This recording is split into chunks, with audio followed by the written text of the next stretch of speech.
जैसे ही वह पेड़ के पास पहुंची, एलारा ने कुछ अजीब देखा। पेड़ के तल पर आधा दबा हुआ एक छोटा अलंकृत बक्सा। यह पुराना था और जटिल नक्काशी से ढका हुआ था, ऐसा कुछ भी नहीं जो उसने पहले कभी देखा था।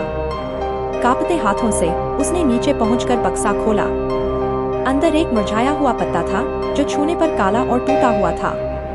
जैसे ही उसने उसे छुआ, उसके दिमाग में एक आवाज गूंजी जो उसे श्राप की सच्चाई बता रही थी। गांव में एक समय एक शक्तिशाली चुड़ैल रहती थी जिसे बहुत पहले गांव वालों ने धोखा देकर मार दिया था। अपनी अंतिम सांसों में उसने गांव को श्राप दिया था और कसम खाई थी कि जब तक उसका बदला पूरा नहीं हो जाता तब तक उसके लोग कभी शांति नहीं पा सकेंगे। एलारा जानती थी कि उसे क्या करना है। उसने पत्ता लिया और उसे पेड़ के नीचे रख दिया जहां मिट्टी सूखी और फटी हुई थी। फिर वह घुटनों के बल बैठी और अपने हाथों से खुदाई करने लगी। उसने पत्ते को धरती में रोकने का निश्चय किया। जैसे जैसे वह काम करती गई, फुसफुसाहटें तेज होती गईं, परछाइयां उसके चारों ओर घिरती गईं। आखिरकार अनंत काल जैसा महसूस होने के बाद एलारा ने पत्ते को जमीन में रखा और उसे मिट्टी से ढक दिया।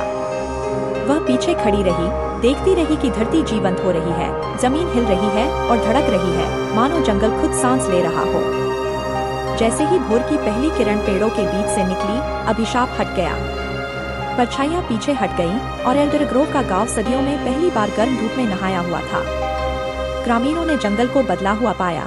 इसके काले और मुड़े हुए पेड़ों की जगह जीवंत हरे पत्ते आ गए। एलारा थकी हुई लेकिन विजयी होकर गांव लौटी।